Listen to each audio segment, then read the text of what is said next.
What is going on, guys? It is time for another episode of the Chasing Waypoints podcast. And, well, we've got a special one today. This is officially the second time we have somebody in the Adventure Taco Studios. I got to give credit to Gnarly Dave for that. That is a Gnarly Dave named studio, the Adventure Taco Studios, as we call it. But it is episode 89 of the Chasing Waypoints podcast. And, again, we are getting ready for the Sonora Rally coming up this week. So you guys are listening to this on Sunday, 10 a.m. We are on the road, headed to Hermosillo for the start of the 2022 Sonora Rally. We will be down there for the week. Make sure you guys are following us on Instagram to get those updates. The episode will come after, but we'll be doing live updates from the rally every day. So you guys can definitely check it out and find out a little bit more about what is going on and how it is playing out. I've seen the guest list. I think we got some people coming down. So we've got the American Rally Originals team headed. We've got Skylar Howes headed. And a bunch of others. So, with that being said, let's talk a little bit about today's episode. We have none other than Mo Hart with us here in the studio. And we're going to be talking some Rally Raid, fresh off of the Baja Rally. The 6 Day Baja Rally, we should say. So, let's talk a little bit about that experience and all the rally happenings. I don't think I've ever asked him how he got started in rally, so we'll get to hear it from him. Let's turn down the party here a little bit. Mo? Hello. Welcome to the show. Thank you. Great to be on the show. Yeah, absolutely. See, this is very different. I'm not used to having, somebody live here because the audio is way different. Nice. All right, so you ready for Sonora? Yeah, ready for Sonora. Doing some bike prep in San Diego County, which is how I get a chance to be here in person. Didn't want to drive all the way home and have to recover from that as well. The hurricane damage in Baja was pretty serious, so trying to go a little bit easy on the body with another rally a week away. Yeah. No, well, I can imagine. So where's home for you? I live in Santa Cruz, California. It's probably solid 7.5 hours from here. Ooh, yeah. So that's definitely not conducive to doing 2 long rallies. Yeah, and not near any desert. So it's always a commute to train and get time off work and make it happen. But yeah, all good. Nice. Baja Rally. Just finished it up, 6 days, 1 extra day, right? Normally it's just the 5-day event, prologue. I almost thought it started out as 4 days, maybe with a prologue, 4 time stages, but the 6-day format's good. I think for what ARO is trying to pull off this year, it was good to stretch it out a bit. Have some good long transfers, and the RFR was proven good for that, which was a good test for me, and wasn't really missing my 501 and the Bay of LA stuff, so it was good. Nice. Yeah, this was another shakedown for the RFR for you. Yeah, and one that was on the clock. I rode it at the Yellowstone Rally, Wyoming Tulip Festival. Probably not the right machine, but an important event to get some time in on that thing. My 2-stroke would have been the right choice, but I suffered through it and glad I did. Came in handy for Hurricane K aftermath, if you will, in Baja. It was good. Yeah, I saw some of the, first of all, green. Very green. Cactus. I'm still pulling cactus out of my arms. I think that the single track was very narrow. I think that the overhang from all the stuff blooming was very severe. It's a lot of needles. Still pulling stuff out. And that's so you were there. You're like one of the OG Baja Rally guys. I did Baja Rally 3 in 2015, and I think Rick Vetter and I did all of the same rallies until this year. And this year, Rick Vetter was a tester, a verifier, and so I'm +1 on Rick, I think. Mike Johnson did the first 2, but missed the third one. So I think Mike holds the record. I think I'm in second, and I think Rick and maybe Kent Choma have done the third most. I think that's right. I'd have to check. But yeah, nice. Well, that's good. And it's obviously the event keeps going, and the routes I feel like the routes have always been, that seems to be the number one, right? How are the routes this year? I enjoyed them. It's hats off to the organization, and I think I have to throw Rick Vedder's name in there. They didn't have any stage blunders in terms of a data file or a rally comp issue, so they verified things very well and proper, and that is a hard thing for an organization to claim, and they can claim it this year. So hats off to those guys. It was nice to ride some new stuff. Some of that stuff I'd never seen, and that's almost, if I go back to the beginning of my Baja Rally interest, it was to do motorcycles in Baja without score trucks or trophy trucks chasing you down. Yeah. And I still feel that way. And, those guys continue to show me new and good stuff. And hats off to them for making some fresh stuff and mixture of everything, sand, rocks, hill climbs, some beach riding. We got some rain. There was some muck. There was some mud. And the Bay of LA twist was good. I felt bad that they had to alter some stages because of erosion damage. But the Bay of LA was beautiful. It was over 95 degrees when we got there, and we had some nice hotel rooms with AC, very welcome. And we left in the morning. It was hot. As soon as we left Bay of LA and started getting into the mountain passes, it got down to like frosty 58 degrees. I mean, it was just schizophrenic weather in terms of all over the place. And so that's, that's where your rally jacket and some sleeves, I think, come in handy. And felt bad for some of the new guys who were leaving just their motocross gear and probably a little cold. I don't know. I mean, you knew you were going into it the whole time, but it was good. I mean, it keep going. They keep going a little bit further south every year, and I appreciate that.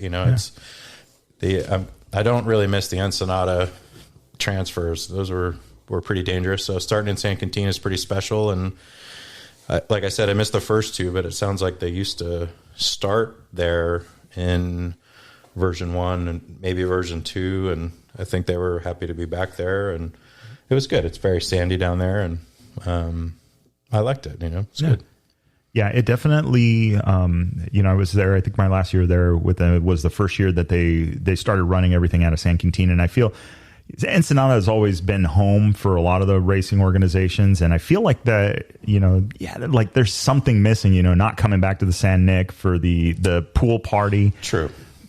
True. But when we were in the vans after lunch and awards, driving up there, I was like, gosh, I hated this on the bike. I mean, weaving and dodging dogs and all that stuff. Yeah, trying to get out of town just to get into a stage. Yeah. And it was good. I mean, I think the level of riding offered just gets better the further you go south. So no complaints starting in San Quintin for me. I think some of the people who look it up on MapQuest and go, it's 130 miles. Well, it's not going to take you 2 hours. It's a 5 or 6 hour jaunt, but it's worth it. It's better than doing it on a bike. Yeah. And I feel like, and once you get there, it's out of that hustle and bustle of the city. It's out on a point. It's out by itself. It's a really nice hotel. It's a big hotel. So you got a lot of room to get lost. And the parking for the Bivouac is huge. So it's really conducive to this kind of event. And it is the best place in the world to get some sleep. The waves crashing on the beach in your hotel room, there's nothing like it. It's just soothing, soothing, and good food. That restaurant is awesome. Yeah, they've always done a really good job with the food. And what's interesting is it's the same owners, them and the hotel in Catabina, which this year hosted the majority of the rally. The history of those two hotels, and it's two of a chain, they've built those hotels to host the president of Mexico in case he travels a peninsula, and they maintain him as such. And I don't think he's ever done it. I don't think he's ever. It makes sense. I don't think he's ever done it. It makes sense, and it makes sense. Yeah, because I mean the hotels are very well kept, and especially Mission Catabina, that hotel, just getting there, that Mars-like feeling that I mean, thanks to Starlink this year, it was a little bit different. Yes. But there's something just about it being down there. It's a special bivouac. Cactus in the back, and the sunrises and the sunsets are just, you can't even describe them. Just have to see it. Yeah. Yeah, that is definitely everybody I remember that I talked to about that. I'm all like, just wait for sunset. Yeah, exactly. This is what it is now. Just wait for sunset. You'll know what we're talking about. Yep.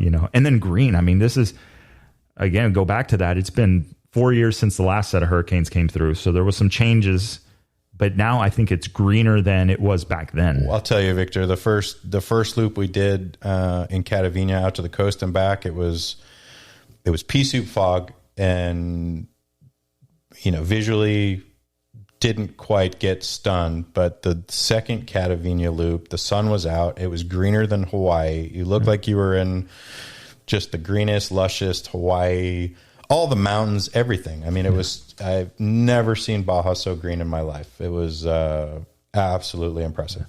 And then the washes, I'm sure, everything pristine, When Scotty was posting videos of pre-running or verifying and those virgin washes, I was like, I cannot wait. And they did not disappoint. There was, you just get into those washes and you were just surfing. It was, you could just do whatever you wanted. Total freestyle. You weren't caught in some tracks from years and years and years of travel, and all fresh, a full reset. I mean, an absolute full reset. It was epic. It was good. Nice. Yeah. You definitely, it rings true. And I've talked a lot about it on the show, but it seems like every year it's always the same. Like, part of what I like doing, being at the finish line and getting you guys in and talking, how was the stage? And it's always been the common thing. It's like, wow, Yeah. He's shown me places in Baja that I wanted to see, I didn't know it and everything else, but the whole score thing for me, I feel like I can always hear a truck coming, and you turn around, there's no truck there. It's just a mind game for me. Yes. And I appreciate the moto only aspect of Baja Rally. And when it first started, there were no side-by-sides, and that was a huge appeal for me. And sadly, there were some side-by-side incidents in the middle there somewhere, and I don't know where they've all gone, but we're back. It seems like we're back to motos only, and no complaints from me. He did a good job this year. There were no blunders, no canceled stages, no shortened stages, and it's a positive. So. Yeah, and I want to find the history of where you got started, because I think I have an idea where you got started, but we'll get into that. But it's something that we've already mentioned a couple times, and we were talking about it at dinner now. The whole the stages thing and putting together a stage and verifying. It's the recipe, right? Yeah, it's the avoiding the big bummers. I don't think I had a stage better than 8th.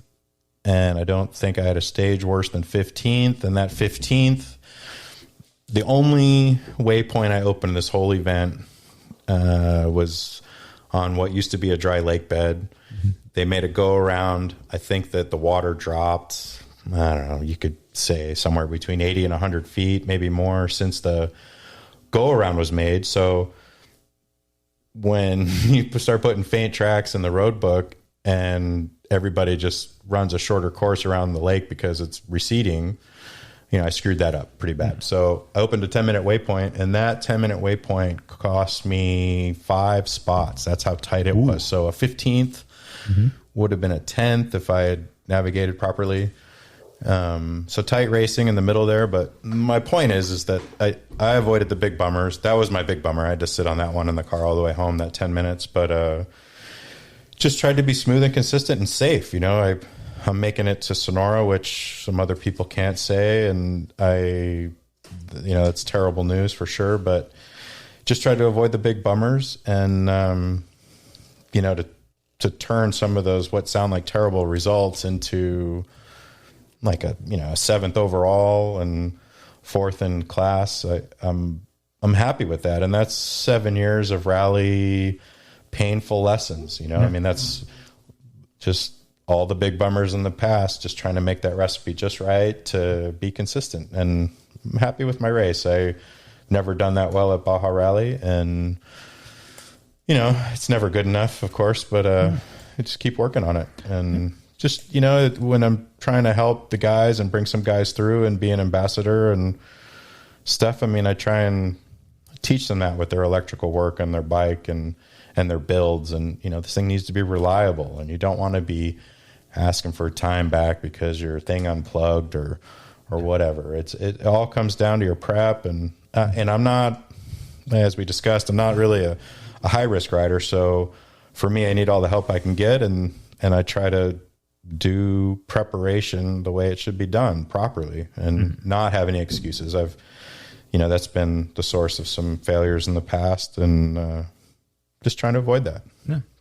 Yeah. I mean, that's, and I think, David Pearson had mentioned it around, and you guys, well, it's been a common thing with you guys and the team working together, but the time management aspect of it and all of that plays into it, bike prep, I now have to spend 30 minutes fixing this issue on my bike that 10 minutes at home would have resolved this. Right. Oh, well, and then that's, when my local guys who live in my zip code who I've dragged into this whole thing, I'm just going to clean my air filters down there. You don't have time for that, man. Like, buy 6 air filters and bring them. Like, you don't have time to clean. Like, you never know what you're rebuilding. You never know what you're chasing down. You never know how long the meeting's going to go. You never know if you're even going to get it in before dark.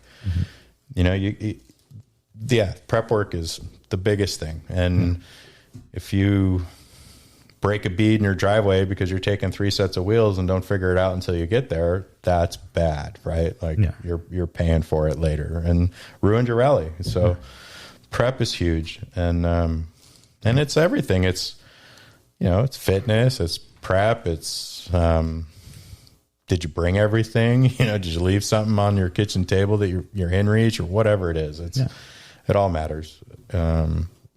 And you know what they say, experience is something you get right after you need it the most. So. Yeah. I think that's somewhere in there. Like, I think that's like Murphy's Law, subsection 2, somewhere in there, because it seems that's like how it goes down. It's always just, So let's rewind the clock a little bit. You said 7 years. Yeah. You've been around. 2015 was my first one. And I remember that was the first time I met Mike Johnson. And when he figured out that was my first race ever, he was like, you chose a 4-day rally to be your first race. He's like, what is wrong with you? Like, you've never raced before? And I'm like, nope, I've never raced before. And I think the bug is point-to-point riding. So whether it's, going through my history, LA, Barstow, Vegas, doing 500 miles in 2 days or whatever it is, 497 miles or stuff like that, or riding in Baja, getting from A to B. And I think Mason's talked about that too a bit. Just you get hooked on going somewhere and big gas tanks and burning fuel and seeing things. And, the Mojave Desert can offer you that. Mojave Trail, getting out to Nevada and Arizona state line from Barstow and stuff like that. I mean, there's a lot of, the BDRs offer that to people now. I don't really think the BDRs were fired up back then, but just really enjoy that point-to-point riding. And that being said, I'm excited that this year's edition of the next edition of the Dakar is coast to coast, not a loop. Like, I don't want to say it gives it legitimacy, but I'm just excited that it's not a loop, and it is, we're crossing the whole thing, the whole country. It's great. Excited. Yeah. You're not going to see, you don't see the same terrain, but you're on this side of the mountains, and then in a few days you're going to be on that side of the mountains. So you just know you're in that area. Yeah. Saudi Arabia, big place. So, logistically, I think it's hard for the org, but they're doing it. So coast to coast sounds better to me than a loop back to Jeddah. Yeah. Excited. And so now you've spent time on the RFR, you guys have been working together, on the team and going back to the training. That's really where I got first to see you guys work as a team, and helping train some of these new guys, getting the transferring the knowledge, right? There's a lot of different ways to do that. And I have to say that, Scott Bright's approach is kind of how we chose to, be part of the San Quintin Baja Rally training event this spring. And Scott's a good guy, laid back guy. And basically, you show up on the first day and he's like, the 50 questions you have now will be much different than the 50 questions you have after you go do this road book. So why don't you just go do this road book, and then we can do question time. And some of the schools you go to, it's all this time in front of a chalkboard and everybody's eyes are glossed over and nobody, so we sent people out on a strategically basic road book, and they figured out how to read a tulip and how to turn right and turn left at a certain distance. And I think it's great. We definitely shadowed some riders. We would team up somebody who understood with a new person, and if they had questions, we would answer them. And I think in general, it went great. A lot of positive feedback. The Russian guys, Vlad and Alexander, they continuously just smile on everything we've, tried to bring to them and share with them. And that makes us happy. I think that shows us that it worked, and they keep coming back for more punishment. So it's great. It's good. Yeah. They had this year's Baja Rally was interesting for them. They both had, I know they had mechanicals. I believe it was Vlad that took a shortcut off of a drop and on his spike, and Benjamin Myers went off the same drop, and I saw that go down, and that shook me up pretty bad. But yeah, those Russians are crafty. They, there's a funny story that comes along with those guys when they moved to the U.S. or came to the U.S. Somebody told them that if they were going to be Americans, that they had to get Harleys. If they wanted to be true Americans, they had to get Harleys. So they did. They went out and got Harleys, and I think that's how they got into motorcycles. I don't know if they had anything to do with motorcycles before that, but they got Harleys, and I don't know. Now they're on a 690 and a 500, and they're racing rally, and they love it. I see them in we did a reverse start one day and came across them, and it doesn't matter what's going on, they're smiling. So hats off to those guys. They're fun. Yeah, that's and that was the.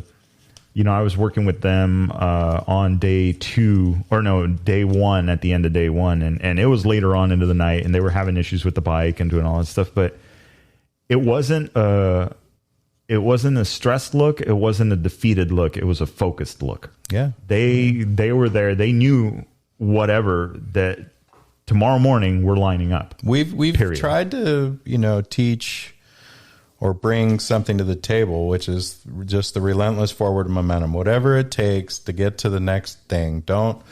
Next waypoint, finish the road book basically. And if it's 5 days of road books, it's, one goal at a time. And those guys exemplify that. So it brings, what we're working towards when we see people like the Russians apply it. It's good. It makes us happy, Yeah, and you get to see, and this is a product of what you guys did, because as far as I know, that was the only training that they did was the San Quintin. I haven't talked to them about it, but I think that was it. They might have, I've met those guys. They might have been at Scott Bright's training, one of them. Okay. It wasn't the first time I'd met them. Oh, okay. But in terms of a timed special stage race, I think this was their first. Yeah. Which, it's a big undertaking too. In the first 6-day event for Baja Rally. Yeah. And then the first marathon stage. Yeah. For them, which was awesome. Based on what Kay did to that place, I just, I feel bad for anybody who shows up on a 690, and I say that, and then you got guys like Brett Fox just slaughtering the course on his Triumph 900. What an animal. I can't even believe I saw him, and I'm like, did you finish the stage today? He's like, oh yeah. I'm like, good job, man. You're dealing with your PTSD well. If that's what you need to do, you're doing great. Yeah. That was one of the hardest things ever. And he did great. I don't know how he did it, but he did great. Yeah. Well, and talk about that there's another person that was like, there was not a doubt he was lining up the next morning. Oh, never. No, there was no doubt. He's rebuilt that bike so many times. I think he set the record for tires and tubes and everything. He might have gone through, I don't want to exaggerate, but I think it could be 8 to 12 tires and who knows how many tubes. And he was just roasting those things off that bike. Yeah. And he stripped that thing down. He's taken most of everything off that's important, or not important, but useless. And, built a reservoir for that rear shock, so he didn't have, kind of a boil over, no shock situation. And He impressed me. There were some issues at the training session in the spring, in the dunes, some clutch issues, some air in the intake issue. I'm sorry, sand through the air intake issue. And he did that whole rally, finished. Yeah. Good for him. That's going to be and that's and then coming soon, because I see he's also online for Sonora Rally. Oh, nice. Oh, good. So let's talk. I mean, you've done both. I mean, you've done Baja Rally and obviously and you've done Sonora Rally. What are some of the bigger differences? What are some of the stuff that you guys... If I was getting asked by one of the guys at home that question, I would tell them that they should probably do Baja Rally first and make sure that they want to go down this path and spend all their money and love rally as much as the rest of us. And most of them do, but I just think to do a 5 or 6 day rally, I think the dunes might overwhelm people. If you wanted Sonora Rally to be your first rally, I would just highly suggest that you go to one of their dune schools or, off the time training scenarios, and just make sure you can ride dunes that are 40 to 60 stories tall. Like I remember my first Sonora, and I called it post-traumatic dune disorder. I mean, those things are huge. And the first time you see them, you're riding into them and you're like, oh, are we going over those things? Next thing you know, you're going over them. And you at least need to know how to ride in them or try to ride in them before you just show up. That I will say. Each rally has its own flavor, and that's, everybody, and it's a road book. So the author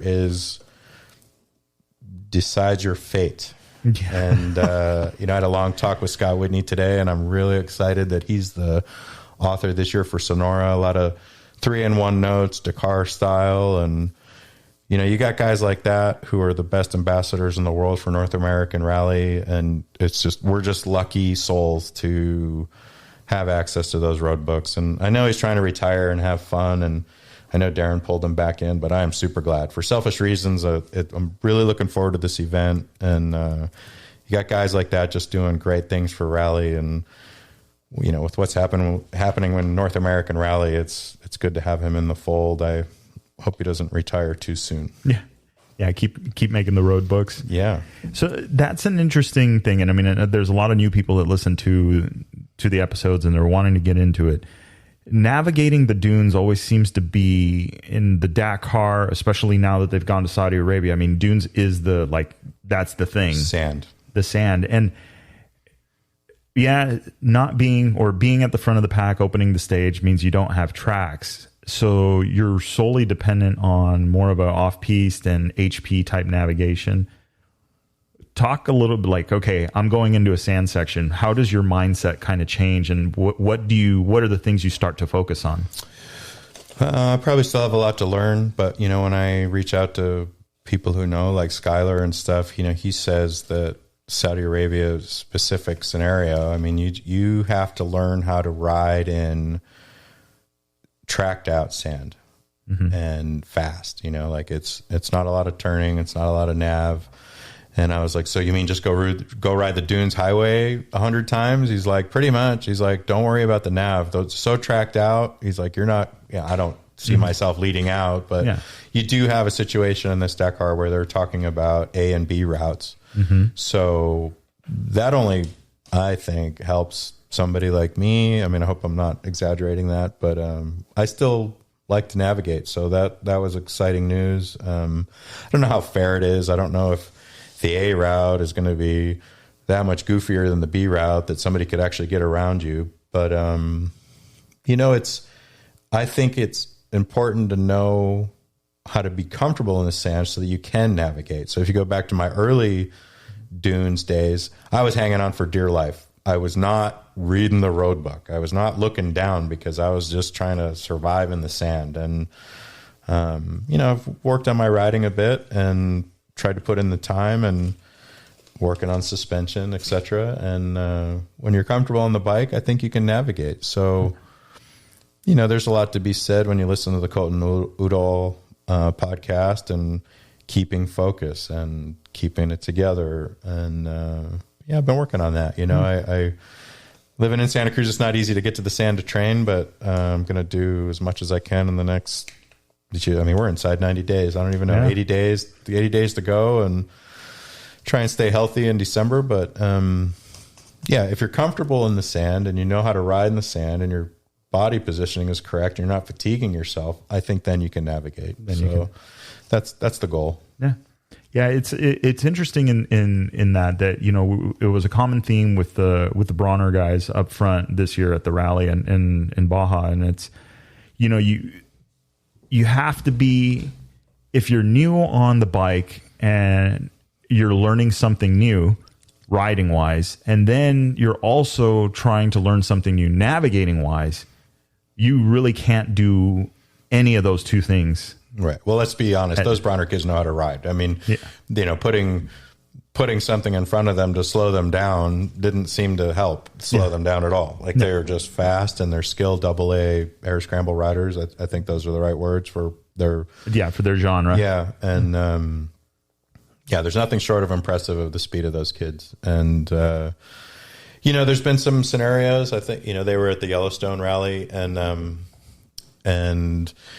fly on the wall in the showers, and I heard those two talking about nav, and they totally get it. I don't think they knew I was in there, but I mean, I don't know how old. I don't even know if they have their driver's license, but they're they're playing Pokemon. They're playing capture the flag and enjoying it. I mean, it's actually making riding interesting. It's another aspect of riding, right? Like, and I think some other people have said it, Scott Bright and Tony, and you can take a road you've ridden 100 times. As soon as you put a road book on it, it's interesting. It's a whole nother road. And they know how to read a road book. I wish I didn't quite see them on the entry list for Sonora. And that's obviously going to be a level up, or, up a couple levels nav wise. And I wish they were coming, but there's a future there for those guys. And hope they apply themselves, because it's there. I mean, one of them, I think, tore their. Hey guys, what's going on? Super quick break in the podcast episode. I hope you guys are enjoying. I just wanted to mention really quick, I've been using the anchor.fm platform for all of the podcast distribution and everything, and it is very, very simple. So if you guys have been thinking about getting into your own podcast, doing your own thing, talking about your own adventures and what you've got going on your side of the planet, it is very, very simple. All you got to do is go down to your app store, whatever that may be, if it's Android or if it's on Apple, download the Anchor app, or you can also go to anchor.fm, create an account, and get started. It is super, super simple. So anyway, with that being said, back to the episode. ACL on the last day. And there was a lot of man down situations there in Baja, but I blame the hurricane and the storms, and obviously the washouts and stuff like that. And that's that's interesting. We were talking about this at dinner, the verification of the road books and how these obstacles come up, right? Something that was, 6 weeks ago, it was go time. The route's been decided, the tracks are there, everything is there. And then you go 2 weeks before the first stage start, and now all of a sudden it's like an eraser came through and just not only that, like you go and you rebuild your road books. Poor bastards, they have to go redo all that work, and they do it and they verify it and they're done, and it rains again. Oh, what a mess. Just rolling your eyes the whole time. And I think there was some of that, and Scotty did a good job. He'd go out, and his poor Forerunner I think is absolutely destroyed, but he would rush out and verify some safeties before the start, and then give us a verbal at the start line. He's like, that WPS that I've marked 3 weeks ago is filled in. You don't need to worry about that one. But the next day he'd be like, 10Ks in, you need to be really careful. Like there's a new one, and we'd write it in, and changing all the time. And I think that's rally, ride what you can. Well, I'm not high risk, but ride what you can see and be safe. And Hurricane K, what a terrible name. Like it's that grandmother you hate. What a bitch. Yeah. She made a mess down there, and it just, the leftover rain would come through, or one band after a redo on a route would make another mess, and they handled it well. We still did some really long days, and six stages is good. The last day was 70 Ks this year. Time special, I think it was close to 270 Ks of transfer and time special, and it rained the night before. It was spicy. It was muddy. Game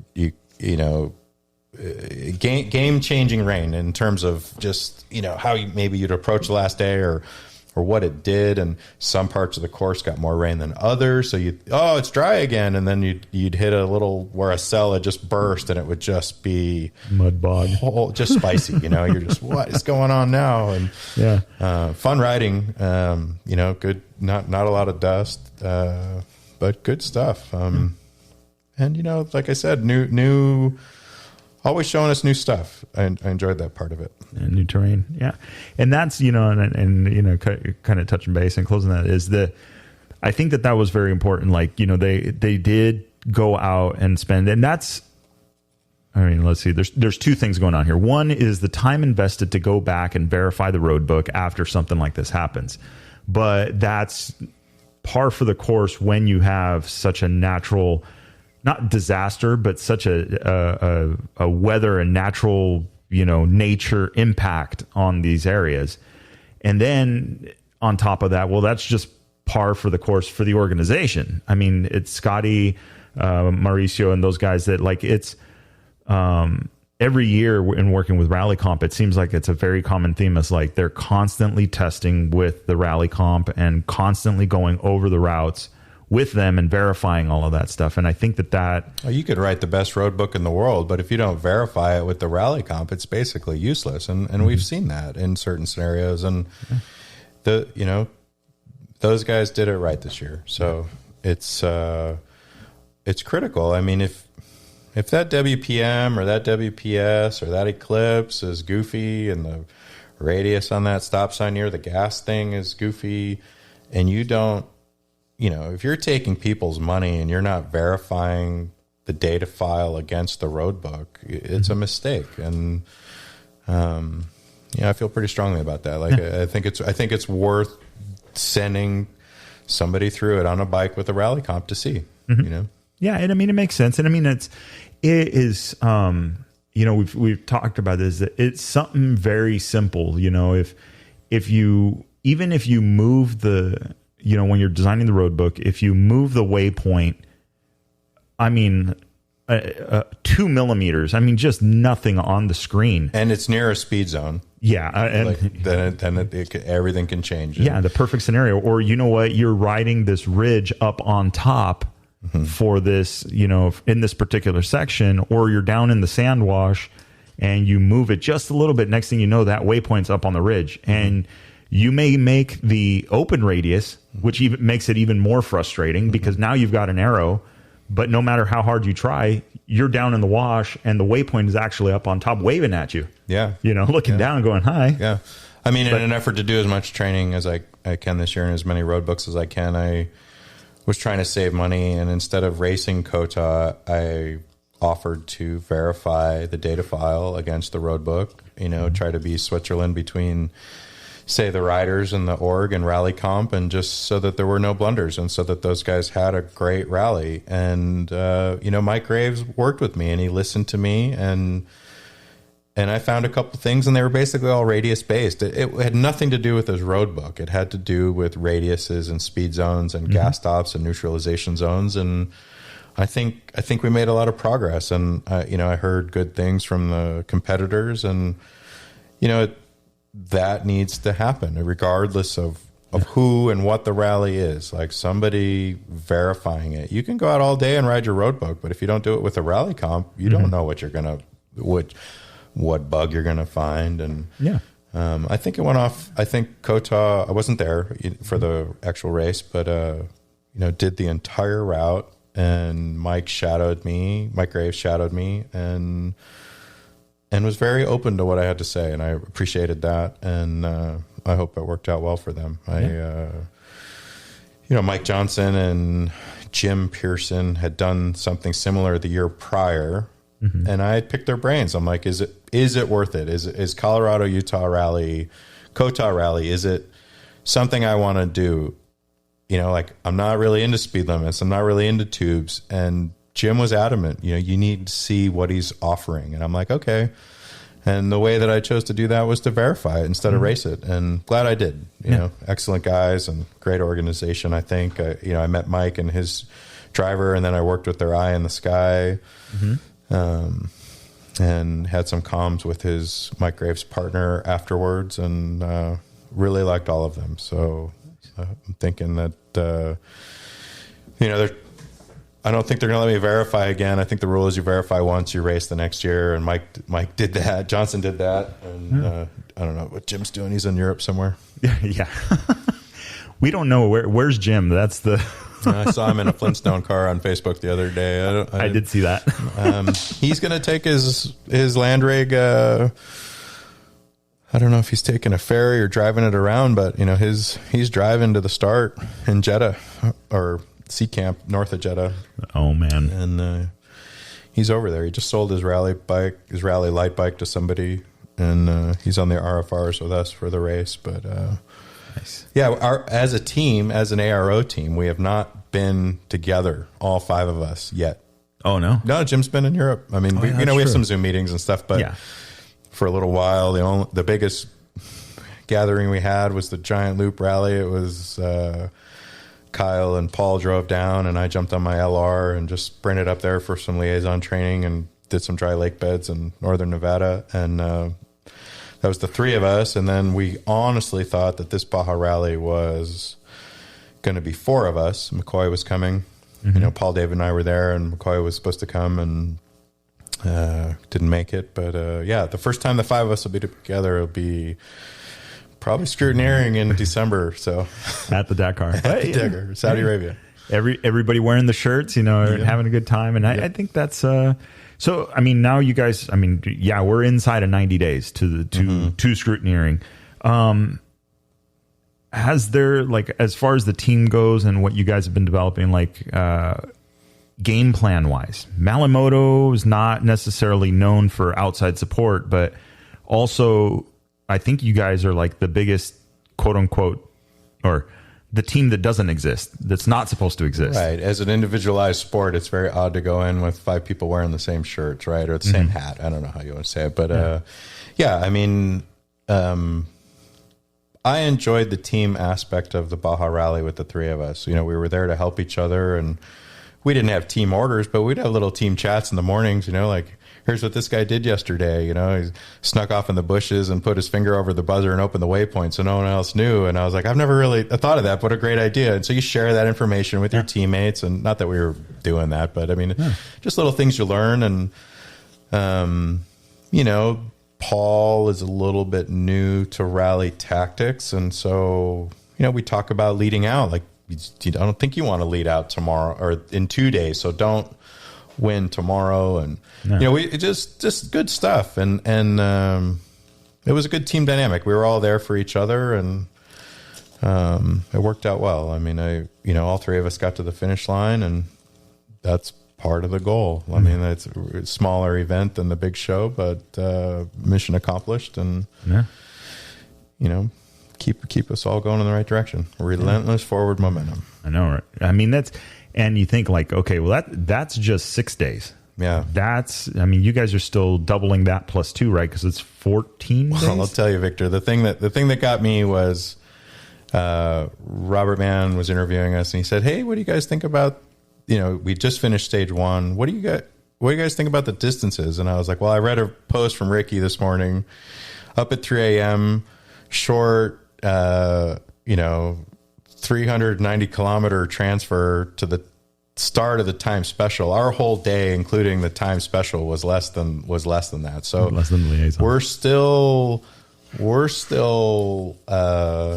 We've got some big days ahead of us in Saudi, and just, you know, on the top of my head, it's pretty nice to have Seat Concepts in our corner. I think that the old derrieres are going to be thankful. And I mean, you start talking about 500 to 700 Ks a day. I mean, that's like riding from, San Francisco to LA easily. And that's on pavement, right? We're in the dunes, we're in sand. I mean, you're biting it off a bit. Yeah. Oh yeah. Yeah. I mean, and for those playing the home game, right? So every 100 kilometers is roughly 62 miles. So 500 kilometer day, kind of on the shorter side of it, that's 300 miles. So for those of you, San Diego, Southern California, that's hopping in the car and going to Las Vegas, only to turn around and do at least that the next day. And those are short days. I mean, honestly, I think I don't think I'm exaggerating, but there's definitely some 700K days and maybe more. I've definitely seen some 798s. And I think it was one of the year,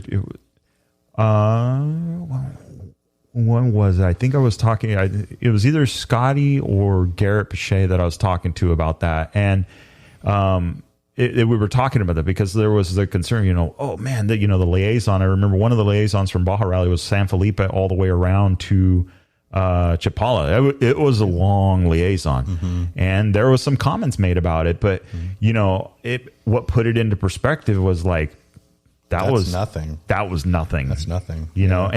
But technically, I mean, in the sport of rally, you're going to travel, you're going to see things, and I mean, you got to do it somehow. Yeah, I mean that's the. I think I remember that day. The guy in the 350, his stator just couldn't take it. His bike almost caught on fire, and the RFRs were good. We were doing some of those liaisons, and I think if I listened to the boys correctly, the speed limit on the liaisons at Dakar is 110 kilometers an hour. So Paul David and I would kind of settle in at like a 107, 108, and I don't want to say we'd break away from the group, but everybody was trying to save their tires and save their bike, and we were just gone. Just do it. And it was a comfortable bike. I'm amazed at the versatility of that machine. This is, it's hard to ride an RFR at home with no plate, with a bunch of stickers on it and stuff. So to come down to Baja, no real rules, and go do 100K, 200K down the road, at 107 kilometers an hour, it's amazingly comfortable. I balance my wheels and stuff. So, just still learning the bike, but that was a concern, and the concern's gone. Good machine for that. Well, and it's and that's an important thing. I mean, it with seat concepts, like you said, something like balancing the tires, it seems like it's all these little things. Well, I'm tripping out. I mean, when I talk to Baz Dakar and everybody else who deals with essentially the tire combination and wheel combination that we have at Dakar, they don't run rim locks.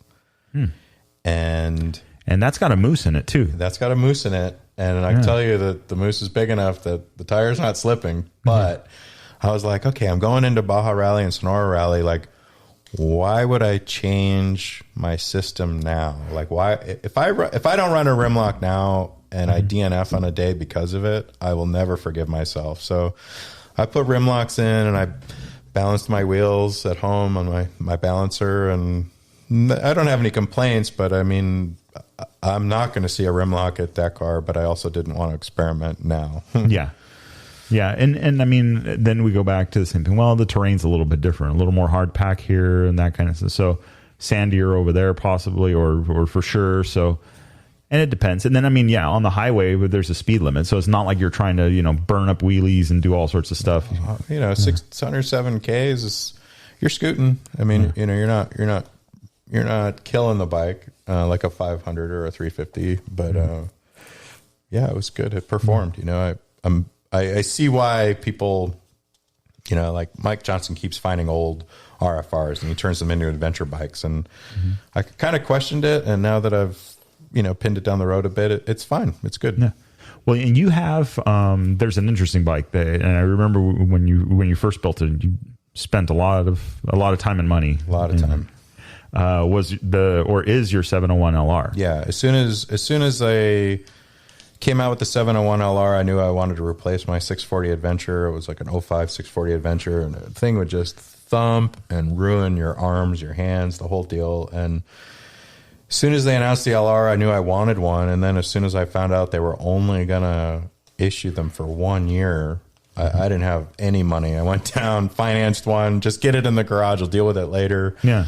And what a great bike. I, I've done some serious suspension work, and it's too tall to touch the ground, and put a Rebel X nav tower on it, which uses some RFR factory parts, and love the bike. Went to the Giant Loop Rally from my house through the Sierras, like I was saying, and up through the dry lake beds in northern Nevada, all through Burning Man lake beds, and good training, good bike. I've always bought Seat Concept seats full retail in the past 10 years, and so I was very happy they wanted to get involved with us. Nice. Huge relief, and literally, and it's a good bike. You throw some saddlebags on that, and there's no reason why you couldn't ride it all the way across the country. When I watched what Nathan Rafferty did on his 901 with the kind of his self-imposed, coast to coast adventure, I wonder what bike I would choose to do that. And there's nothing holding me back from doing that on the LR. You don't need a twin. You don't need don't need anything bigger than that 701. It is honestly one of the best, most versatile bikes ever made. It's amazing. Yeah, I little Rottweiler upgrades here and there. It's not off the showroom floor. It's not perfect, but yeah. Well, I mean, and that's it is within, because motorcycle means you're not going to leave it alone. Yeah. There's at some point if it's a sticker, if it's an intake, if it's a tuner, whatever. It's at some point it's getting something. But the dumbest thing KTM or Husqvarna ever did was not to keep making that bike. First thing you have to do if you just get the straight 701 Enduro is go get a gas tank. You can't. Yeah, which depending on the kit, that's a couple. So I recently found out, right? So the Husky has the rear tank already on it, the Husky 701, but the front tanks, they're non-existent on that version. So you then have to go find a kit. Well, that's $2,000 right there. Yeah, the fuel pump and the Raid Garage might make an affordable kit that doesn't require a fuel pump. It's you replace the air intake, which is as big as a couch, with something reasonable, and then you can put this 1.5 gallon tank where the air intake was under the seat. Yes, I've seen and it's that. A gravity feed, and I could be wrong, but maybe that's $1,500, and that's at a bare minimum. But you start looking at MST tanks, which is probably the way most people would want to do it, and who has that kind of money to just put on gas tanks? Like the LR was great from the showroom floor, 6.4 gallons of gas. Yeah, that was so I was looking at based on your bike, and it kind of got the ball rolling. I'm like, okay, well, I want to look at one, right? I have the 790 in the garage. I have the 501, but it's like, the 501 will do all of the rally stuff I would ever want it to do. The 790, not so much. So I'm thinking, well, what about just ditch both 701, build up a 701? And so I started looking at the kits, and then, of course, Aurora has their kit, but then I just found the Kit 690 version, and, in that one, right, it's just a detail thing, but I like the idea that the tank has the sight window in it. Yeah. Like the RFR. Yeah. And there was an Omega kit for a while, and for some sad reason, I think they're non-existent, but Clint Revere's got one on his 701, and we did some loops with him up in Canada this summer, and I was having a good look at it, and it's a bummer they're gone, but it looks super similar to essentially an RFR build, there's a tank on each side, and maybe it's a straight copy. I couldn't be quite sure, but it's a bummer those are gone. They're gone. Yeah, that's right. The Omega. And I did see there was a couple of bikes. I think Chris at Rottweiler had one for a minute, and then I think one of the guys at Vase here in San Diego had a same an Omega kit on their 690 or 701. It was a 701 that they had it on. And they're really impressive kits, lots of carbon fiber and all that stuff. So bummer. That's news to me. I hadn't, I'd been out of that game and looking for that stuff. I was too focused on the 790. I didn't realize that they were gone. Maybe they'll bring it back. I know that Gas now has their version of that big single cylinder. But yet to see the fuel range that they actually deserve. I really want that model to come back. I know McCoy's hunting around for one. But, we'll see. Well, I'll have to keep my eyes open. And, and that's interesting. You mentioned Gas. So Gas just recently announced they're going to have their RFR version. And I mean, at least what I saw was, they were talking worldwide distribution. So yeah, I hope that's true. I mean, honestly, some of the talk in the Bivouac is that those boys from North Texas are going to be able to import some version of an RFR soon. And, with that, hopefully comes the parts that some of us guys need when it's time. And the EPA sticker is the biggest part of that. Yeah, I mean, they have to dumb them down so much to essentially get them in that you're straight into uncorking them. But I hope that I think people would figure out how to, to get one. I mean, lie, cheat, steal against their lady to, whatever. I mean, I don't know how you justify having that machine around. I mean, I can't, but I love it. And I think it's the right, I think it would keep a lot of people honest, right? If there's people that want to get into the sport of rally, okay, well, here's a rally bike. And at worst, you end up with a cool long-range adventure bike, right? That's not an adventure bike. Yeah. I mean, it's a different animal than the 701. I mean, when we picked up those 450 RFRs, mine's a 2021. And, it comes with an owner's manual, something pretty rare these days. And you start looking through it and reading it because you're excited and you're like, what does this say? The base idle setting from the factory recommended is 2,400 plus or minus 200. That is a high idle. Yeah. Like your 501s, your 500s. I think they're 1,400, 1,200 to 1,500. I mean, that sounds realistic. I mean, 2,400, like this thing rolls through corners. It's got so much mojo. Like your idle's too high. I mean, the first thing I did was turn it down. Then I read the manual and I'm like, oh, it is supposed to be high, and had to get it on a computer and get the actual value back up to 2,400. And it's taken some getting used to. You just got to keep it rolling. I mean, I guess, it's more of the relentless forward momentum when it's rolling at 2,400. It's got some juice. Yeah, the bike is pushing on you, which is interesting because that's it is that momentum thing. It is I mean, it's not the 50. It doesn't weigh as much as a 501. That's for sure. It's 60 pounds heavier before gas, right? So say a 501 is 250 pounds. A RFR empty is 309, and it carries 8 gallons, just under 8 gallons of gas, 30 liters. So it's 7 times 8, whatever that is. Yeah, 7 pounds per gallon. So it'll get heavy, but it's interesting to me, in thinking about it and what that feels like, right? You chop the throttle to come into a corner, but the bike is still going to help push you. So less engine braking. I mean, that's more efficient riding, maybe. I mean, I'm still learning. I mean, basically I'm on these desert race tires for practice, and I don't know if I'm exaggerating, but it's the worst tire in the world. I mean, it's actually making me apply myself to ride properly. It's every skill set I have or need to learn is becoming very apparent with that RFR. That tire, I mean, there's not much there. I don't know. Well, shallow knobs. I'm like, how's this really going to work in the dunes? And got through Baja Rally. There's plenty of sand. I mean, we're messing around in the dunes and this and that. And you just got to stay on the gas. It'll get you there. It'll get it. Yeah, and that's that's an interesting thing because again, Dakar and all that being FIM is they have a mandate that I think it's 10 millimeters. The lug can only be 10 millimeters tall, which by any standard, like you take a Michelin Anarchy Wild, and that's a 50/50 tire, I think, and same thing, it's 10 millimeters.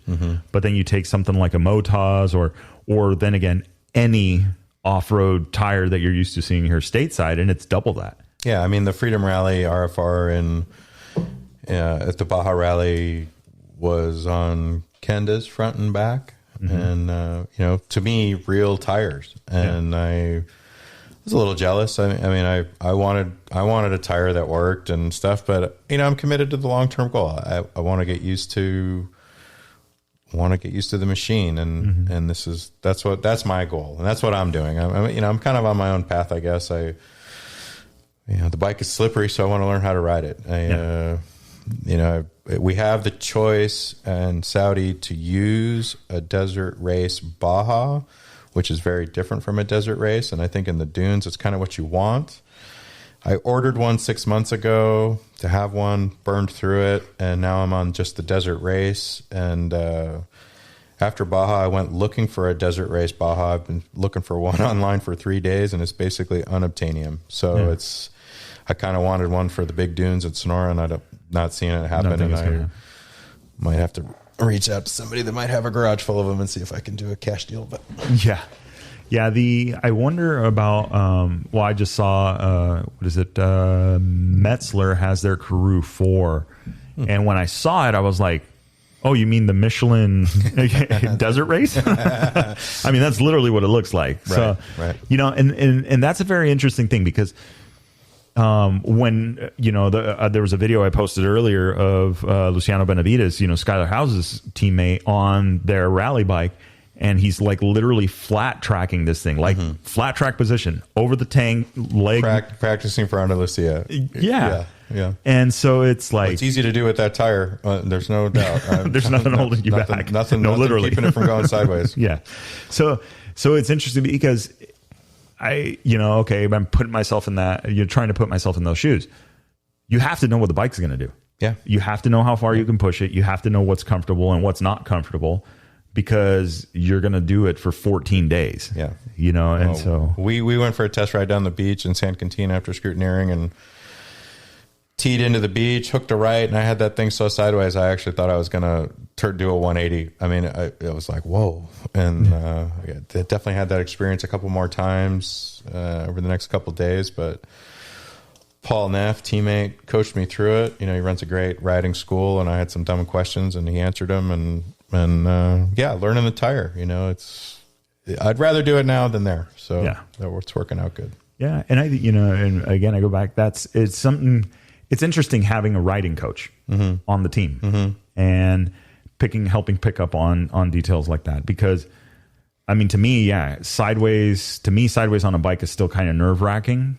Or backing it into a corner and doing that kind of stuff. So the idea that you have somebody that can help kind of coach you and get comfortable with that, because that maybe it's part show in some cases, but there's going to be that time because dirt bike that you need to have that skill set. Yeah. Well, I mean, I kind of was lurking around the pits last year at Sonora and, noticed that Ricky was on a Metzler MC 360. Like it's a $90 tire from Rocky Mountain. And maybe I don't know if they have a tire sponsor or what I'm allowed to talk about, but I went home and ordered one. New favorite tire. I can stick that thing anywhere and it does what I want it to do. And I've probably got 5 or 6 of the guys going on them and they all love them too. And this desert race is nowhere near that. It's night and day different. Yeah. It's no, that's interesting. MC 360 front and rear? No, just in the back. Michelin Enduro Medium in the front is it's what I copied off of Ricky. So Michelin Enduro Medium in the front, and he's running an MC 360 in the rear. They make a mid soft and a mid hard, and I've tried them both, and for my style of riding, the mid soft seems to last a long time. I think Ricky might mess around with the mid hard, but he probably needs it on an RFR. This was back when I was on a 501 Rally light bike. But I got Matthew Glade going on one, and Tony and Steve Arney and some other guys, and they love them. It's affordable. These desert race tires, I mean, on sale are $230. I was going to say, otherwise they're like scratching at $300 for a tire. Yeah. Full retail's $297 or something. Yeah, and then not only that, but with 10 millimeters of knob. Oh, it sucks. Yeah, that's nothing. I was so confused by the tire after 2 days that I actually just pulled out calipers and measured how much I'd taken off of it and measured a new tire and showed my engineer friend. I was like, this is how much I've burned off this knob in 2 days of Baja Rally, and like, would you even change it? And we were going into a marathon, so I changed it. But they definitely last long. It's about the only thing they have going for them. Which is interesting. Yeah, you would think, with a tire with such a shallow tread depth that it wouldn't last that long. It lasts. It's. I think I'm gonna start putting them on the 701 just because I'm not burning through them yet. I mean, maybe Sonora will be different. It could potentially be longer days, and we'll see. But I'm going to repurpose them on my 701. On the 701. Yeah, and I mean, and that makes sense. I mean, to me, like it's. In my mind, I was like, I remember I went down to San Diego BMW Motorcycles, and I was like talking to the guys there because that's my parts and tire source they can order, and I'm like, I want some of those Michelin Desert Race. Yeah. So what do you can you quote them out for me? Yeah. And he just texted me the number. I'm all, bro, I only asked for a front and rear. Yeah, and I thought I was getting a deal. What happened? It's like, no, that's just the back. You're like, okay. Yeah, exactly. And he presented it to me that way. I'm all like, oh, and then he goes, and then the front, and I'm all like, what? Yeah, exactly. I'm like, I thought that was the pair, and even then I was like, luckily, our bikes in Saudi and the way Michelin's doing things over there were Michelin Enduro mediums in the front, so we're not Desert Race in the front. Okay. And I really prefer that front tire. Had some issues with it in the rocks at Baja, tore through to the Moose and did some things, but in the sand and in dirt, it's great. And not the best rock tire, but that's okay. You just learn to ride it because it's worth it everywhere else. Yeah, I feel like that's you. It's you give it up, but you understand that you're giving it up for another reason. Yeah, exactly. Yeah. So I mean, it's not too bad. And again, that's one of the popular, like we were talking about helmets, right? And it's the same thing. You ask on a forum or on a Facebook group, like, hey, what helmet should I get? And oh man, are you shaped like a melon, or are you shaped like a egg? No. Like, what do you got? No, I mean, what's interesting? There'll be like 100 responses, and 3 people ask that question. The rest are like, oh, bro, you need to be running the Z Max from Revzilla. It's like, what the hell? I feel really lucky. Climb has come in huge for us as a team, and I'm lucky that I'm transferring out of the Bell helmets to Climb, and it's pretty much a straight crossover. I wasn't able to really find anybody that had them in stock and kind of risked it, and they showed up and they fit great. And nice. I've only known Bell probably from the beginning. I was part of the Bell test pilot program for basically my whole time. My best friend was the helmet designer there, and the Climb is an upgrade though.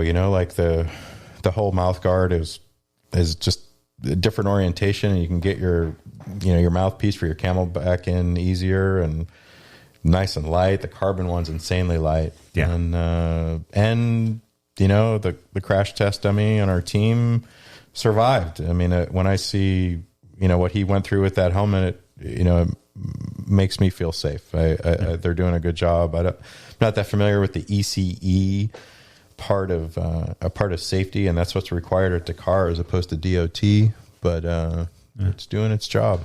I'll have to look it up, and I think the ECE was a better rating because I think, if I remember correctly, it measures multiple impacts, not just one impact, and to meet their requirement. So I feel like there was just a step further, because they, from my understanding, the reasoning is usually when you hit the ground, you don't hit the ground once. Yeah, you hit once hard, but then the one right behind it is usually. Yeah, well, I was worried that with the Dakar requirement that it be ECE, that we wouldn't be able to source them in the U.S. And Climb has them; they're in stock, and they showed up. And I don't know why or how, but I'm just thankful it's all that good. I got taken care of. Yeah, because that's one more thing off the list. Little thing, but.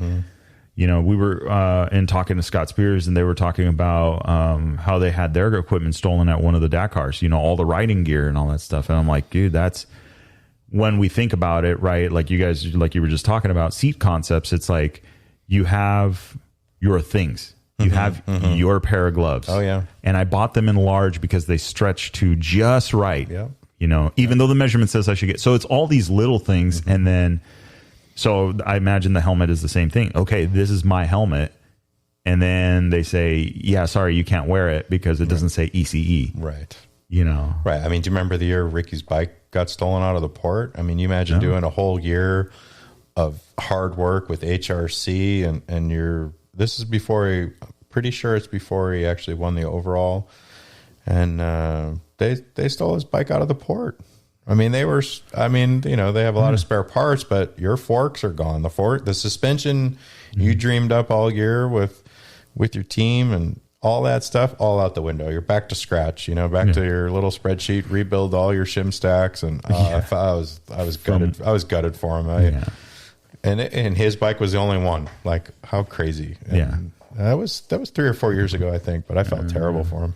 I don't know. They have, well, I don't know. I think the theory's right because they have, there's been that long time thing that they've been saying, like, that the French and the Americans, this is a French sport, and it seems like at least more in the cars. Cause obviously the Robbie Gordon thing has been very, very public about what they're doing, changing the rules on them last minute and doing these things. So I don't know if there's any way. I've run into the French in the sailing world, and it's not just ASO or Dakar. It's how they roll, I mean,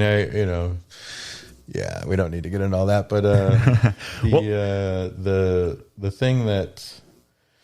the thing that grabbed me, the part of my Dakar bug came from a Frenchman, this crazy Frenchman who raced professional mountain bikes in Santa Cruz for Santa Cruz bicycles, and he really probably is the reason that I've taken this on years later. That's the bug probably started with him. The point-to-point riding, mold that into what Dakar is, and he gets a lot of the credit for my needs right now. Yeah, and so that's an interesting thing. Like I've known and I've seen some involvement. Like I've seen some of the pictures you posted about the sailing thing, but I never asked.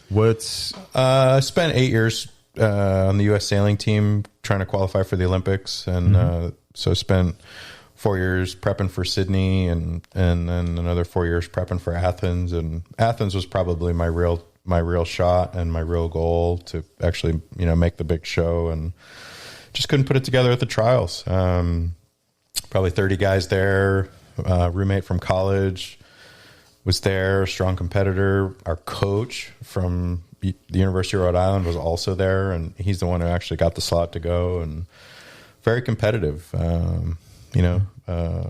I've put that time in, and it's turned into, that 8 years of living out of a bag and just training my face off all over the world with the best people turned into, being completely broke at the end of it, like not a penny in my pockets, and went back to school and, opened a business doing IT consulting and network security for small businesses, and somehow, still needed to pay bills, and that turned into some sailing on some big boats with some people who needed a good man or two, and doing that for work, and still am a bit. I'm involved in some really neat race teams and with some really good people, and it's nice. I'm able to say no to some stuff and yes to the right people, and those people are friends and family to me, and it's a good scenario. Yeah, good spot to be in. Yeah.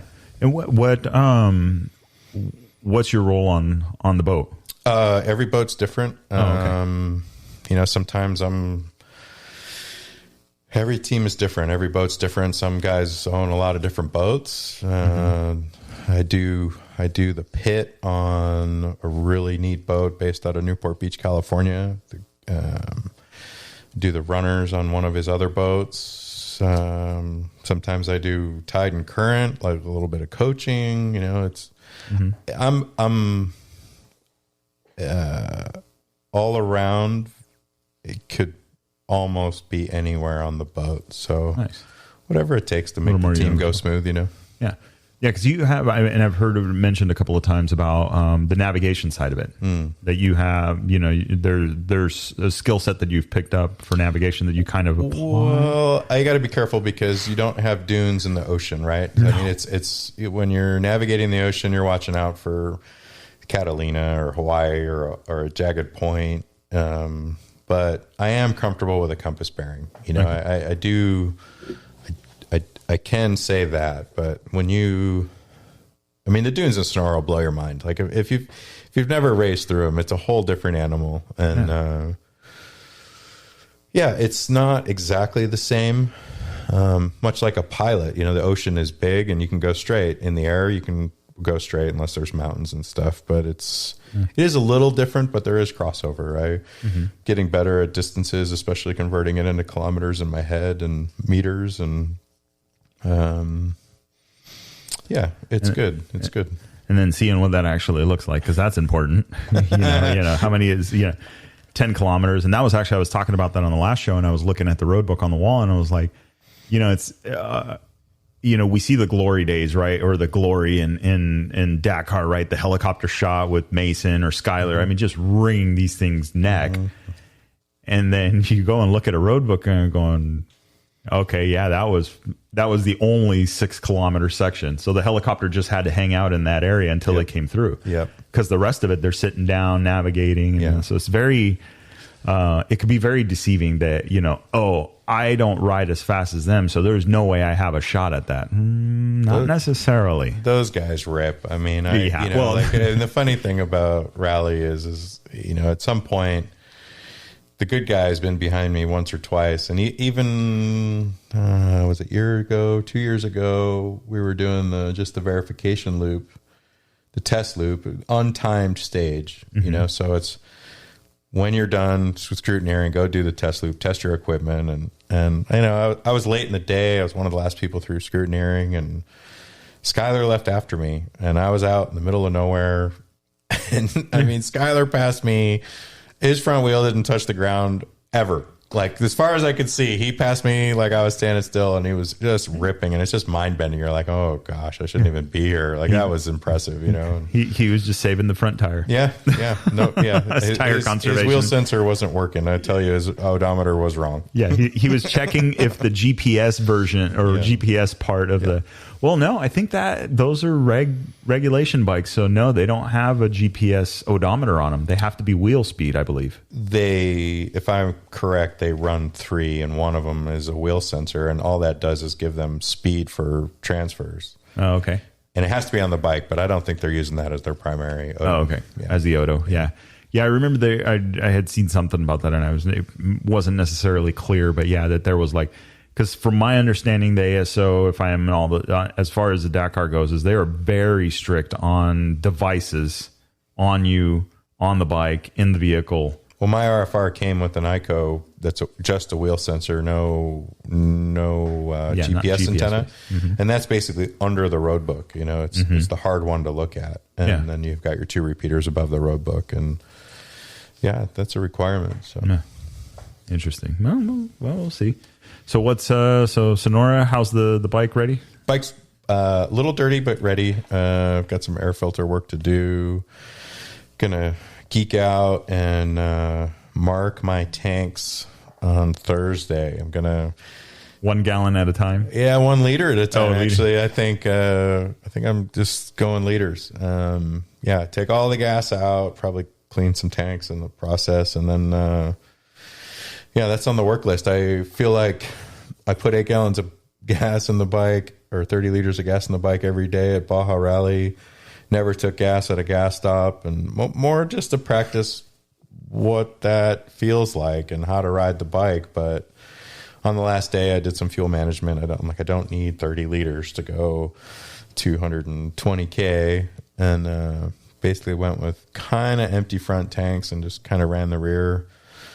Dry, and I still have like over 2 gallons of gas left. I mean, it's unreal range, and I don't want to go into the dunes with 30 liters if I don't need to. So gonna geek out and do some marking, and 1 liter at a time.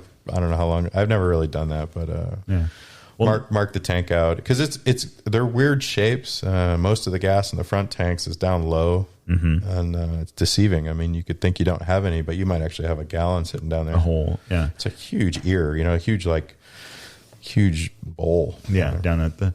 Yeah, that's interesting. And then how you would maybe do that. I don't know if it's like, I know on the race cars, it's usually if you're measuring gas, you turn the fuel pump on and you stop when the fuel pump stops.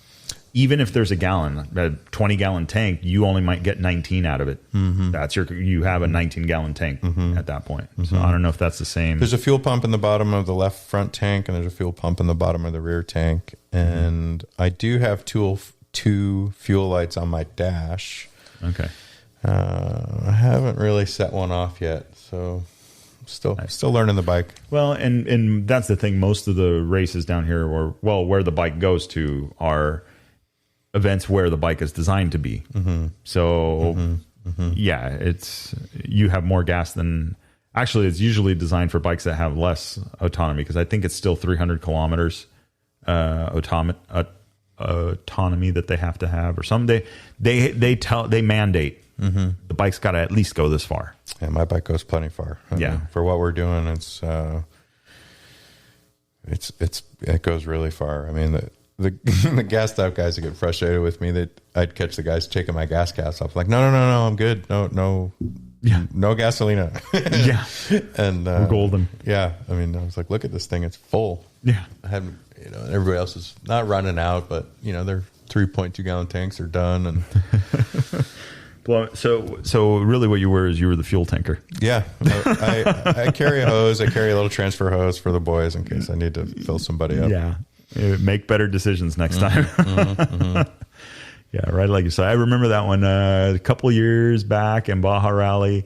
It was one of the San Felipe sections, and, Colton Udall, I'm trying to remember who the other guy that was there. I think it was Skylar, and I think Garrett was there for that year. But they were like the only... Ray Osaggio was probably there. Ray, yeah. They were the ones that understood the assignment. And you guys, you didn't have any issues getting through there. But a majority of them all spent some time out at the... I was watching them on Rally Comp tracking. Oh, look, this, and they're literally like within 100 meters of each other out of gas. Right. Because they just... Yes. I mean... Yes. Full send on every wash, every, That was the year they all kind of started messing around with injected bikes, and so they chipped their bikes, and were not ready for the burn rate. I think that's possible, if I remember correctly. Yeah, they were going through gas, and they were like, we're missing our carburetors right now. This wouldn't have happened on our carbureted bikes. And you're like, no, not really, because a fuel injector is generally going to be more fuel efficient, but until you start messing with it in the sand on the gas with a modified chip, I think they learned some things about them. Items were learned, and that's but then you think like, okay, well, here's Colton Udall, still set one of the fastest times through there. Ray, same, no issues. And they might have been on Gen 1 450Xs. I can't remember, but I remember when Skylar started messing around with the Husky chip, and he was like, my range is gone, like just eating fuel. Yeah. She's thirsty. Well, it is 500 cc's. Yeah. Nice. Awesome. Well, I mean, that's, we've got a game plan. We're going to get ready for the Sonora Rally. And, I think that'll be, it'll be fun. I'm glad you're coming down. It'll be good. It'll be a good rally. Yeah. Yeah. Sure. Baja Rally was a little short for me. I was looking forward to being down there the week, but family stuff. So took care of that. But yeah, Sonora Rally I think is going to be good. Headed down with Dad, and he spent a bunch of time in Hermosillo. So your dad's critical. He was. I remember him from a couple of years ago. He's a good time to have around. Yeah, it was fun. Yeah, he's. It's interesting because when he's out with my brother, it's he's on the racer side of the table, and when he's out with me, and with us, it's the organization side of the table. So it's very different pace. Yeah. And he's used to the sprint races. Okay, here comes the car. It's not here yet. Okay, the car's here. Pit. Okay, time to go to the next place. And Rally's like, they're coming. Yeah, tracking us, and they're still moving. He's fine. Yeah, they're good. He hasn't ridden. Oh, better tell him to turn around. Yeah. That's the end of your day. You know, so yeah, it'll be fun. I'm looking forward to it. Awesome. Well, I think we'll call it there. It's been a good night, and we'll. For all you home listeners, I heard that Eli Tomac might be banging around the pits in Sonora, so keep an eye out. You didn't hear it from me. But you might see him. Yeah, they might be out there. All right. See him.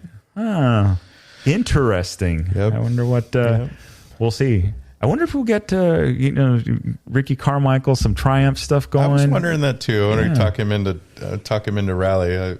I obviously don't have his phone number, but that'd be cool to see the Triumph. I mean, maybe Brad Fox can bring it on.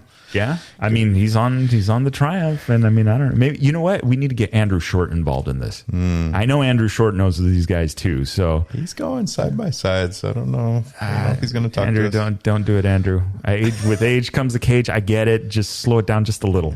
He says he likes the digital road books. I don't know. We'll see. Yeah. Well, I mean, it's coming soon to the bikes. Yeah. So we'll see. As long as they got. I mean, the one that I saw from Rally Navigation or RNS Electronics. I was like, okay, now this is I mean, now you can talk about it because it looks like it's working. You can read it, you can see it. Exactly. I agree. And they show one of the other units, kind of what was the front runner of the electronic roadbook units that are obtainable by us mere mortals, side by side and in the same sunlight, and there is a very noted difference. Yeah. So. Yeah. And I like the idea that it is the bigger screen, and you can okay, I just dropped, several $100s on your cap and on your Speedo. I don't want a tablet that's going to replace that. I want a tablet that's a little more cost effective. Yeah. It just shows me the road book. RNS it looks like an amazing device, and I don't know when Matthew's going to have his hands on those for mortals, but he's been a huge supporter of the team, and there isn't a lot of places to get that stuff. He doesn't need to support anybody, and he sure is good to us, and really appreciate him. There's good for rally and there's bad for rally, and Matthew is great for rally. So, No, it's pretty awesome. I just, I place an order for candy and I end up with a road book holder, and it was crazy. I ordered a candy bar and I ended up with the GFX2 Pro. Random thumb switch. I'm calling my neighbor. Can you get my package out of the sun? I don't want my chocolate to melt. Yeah, it's pretty funny. Yeah. Never mind the value of what's in there. Yeah. The chocolate's melting. Please grab it. Yeah. Nice. So, and speaking of which, and we always want to give these guys a time. We mentioned Seat Concepts as on board with you guys. Climb, also a big supporter. Who else is on the team with you guys? Giant Loop has been really good to us. Somehow that's also translated into the USWE hydration packs. I don't know if I totally have it sorted, but I think they're all under the same umbrella now. So USWE is on our side, and Giant Loop is on our side. And some of my personal people are Sierra Utility Sales. They've been good to me. And Luke Valentine, it's the La Bosch Inc. It's an agricultural company out of Kansas, and these guys keep me going. I've got some people in my corner, even though I'm not the fastest guy, and the goal's the same. Get to the finish line, and these guys are behind me, and I appreciate all of them. They're taking a risk on me, and just want to make them all proud. And the team dynamic is great. We've got 5 guys who are got their eyes on the prize, and that is getting us all to the finish line. I mean, it's Ryan Norino's dad, I think, is the only American who's attempted the Maui Moto class. And I wish Ryan was coming to these rallies. I don't know why he's not at the Baja or why he's not at the Sonora, but he's shown himself at the Yellowstone and the SoCal rally, and got to keep kids like him coming through. It'd be good to see. And it's an interesting time for North American Rally. We've got there's 11 of us Americans on bikes entering the motorcycle class. And I'm not totally sure how many bikes are in the overall field this year, but we could represent 10% of the motorcycle field as Americans, and you go back to 2014 and, a little trivia from our historian. I mean, Mike Johnson is the only American who finished the Dakar Rally on a motorcycle in 2014. One guy, so if we're trying to get 11 guys to the finish, and there's an attrition rate, but I mean, there's some pretty solid riders in that list, and we're increasing the numbers. I mean, hats off to Skylar and hats off to Mason for their achievements in Morocco, and it's happening. It's good. It's good to see. It's exciting.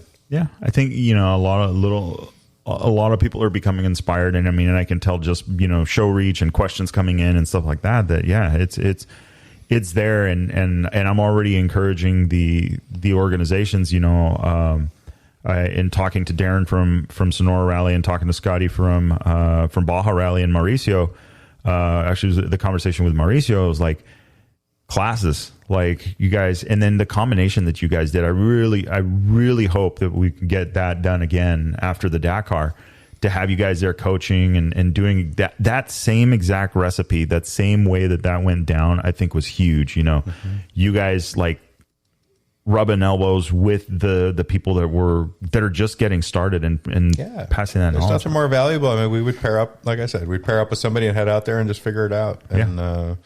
And it's a safe way to ride too. But I think it's valuable. I think it worked. You know, the feedback was positive. So I agree. It's good. It's good. So as soon as we got a calendar for that, I need to know so we can get it.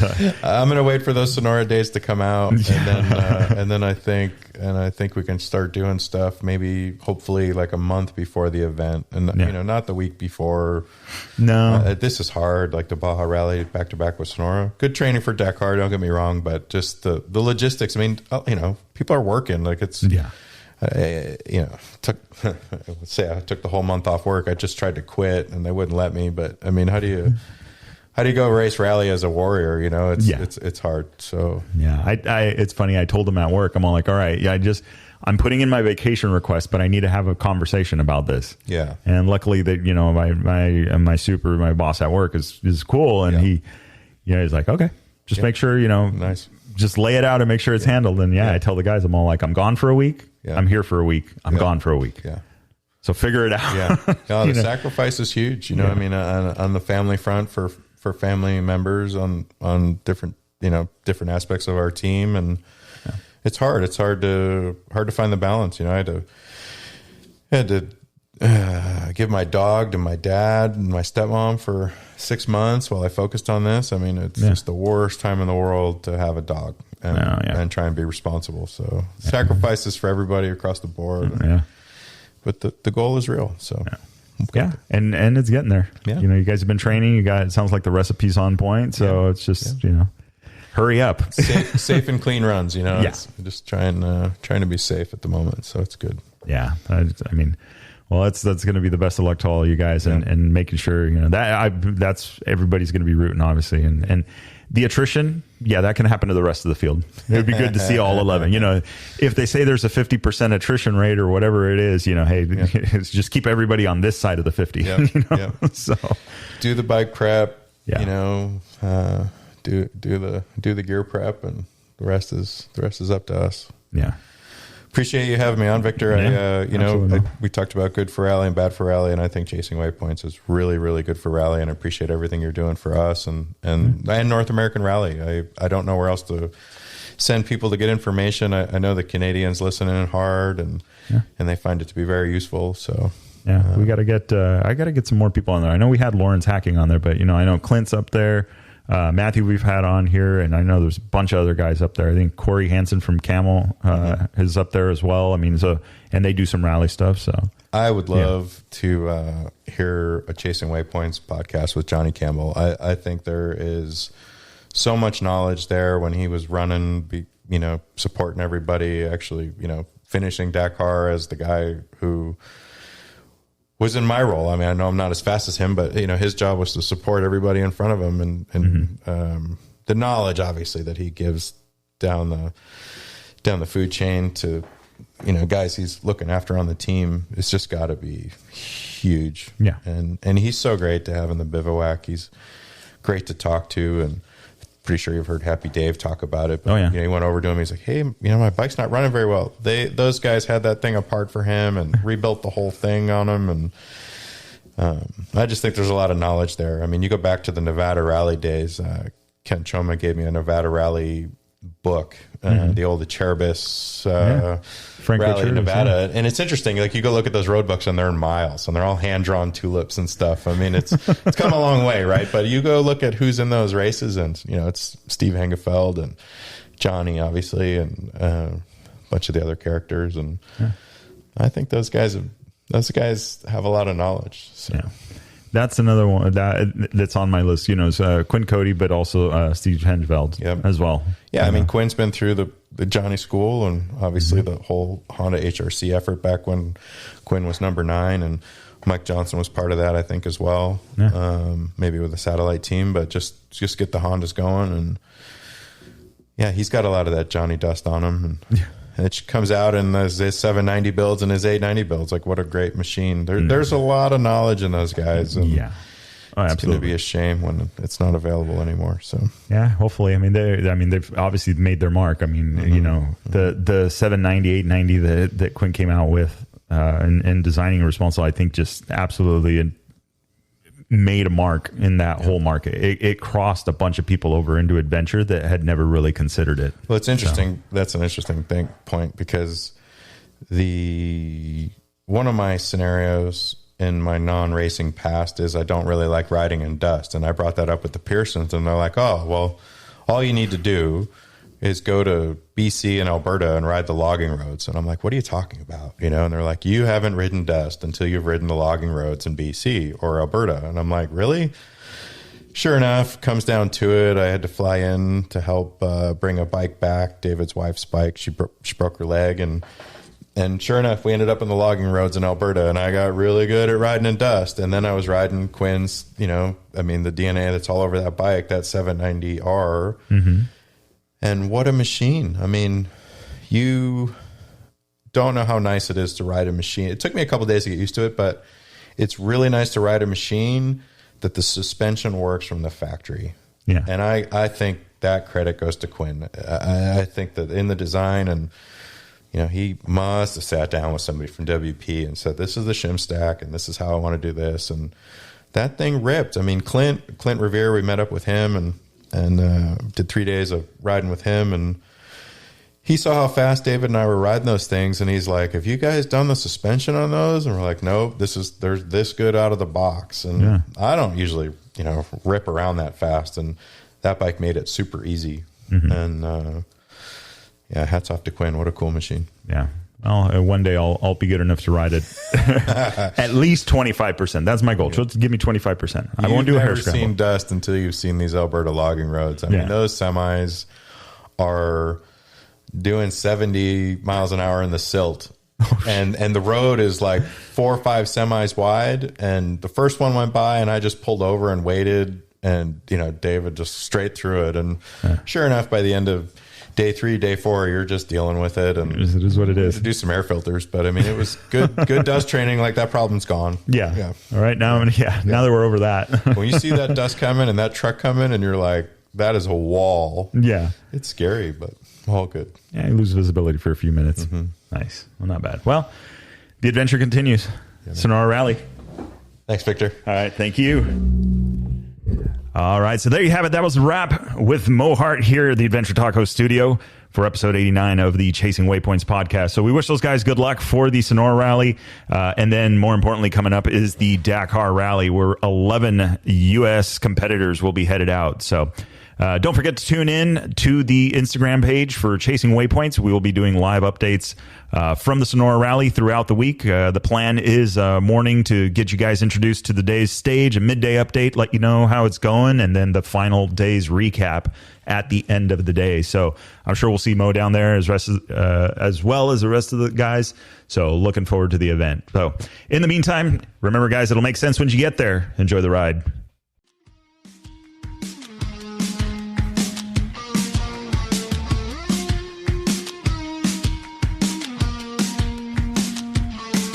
All right, that is the wrap for the Chasing Waypoints podcast this week. Hope you guys enjoyed the show. Don't forget to like and subscribe if you like what you heard. We are available on Apple Podcasts, Google Podcasts, and a bunch of others. Also, follow us on social media.